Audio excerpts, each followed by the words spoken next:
Hello everyone, today we are going to learn basic Ansys Spaceclaim tutorial how to wrap a sketch.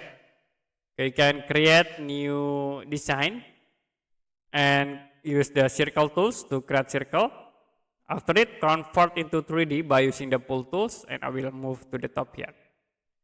I will create again new plane. You can click design tab and then click the plane tools, select at the face like this.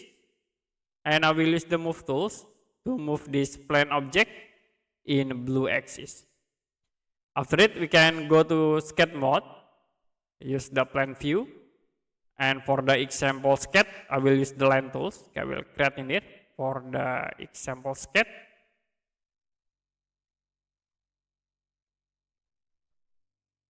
And now you can click and sketch editing. After it, if you want to wrap this sketch into the object, you can go to prepare tab and then use the wrap tools. I will select this cylinder object as the body, and then you can select the sketch to wrap into body.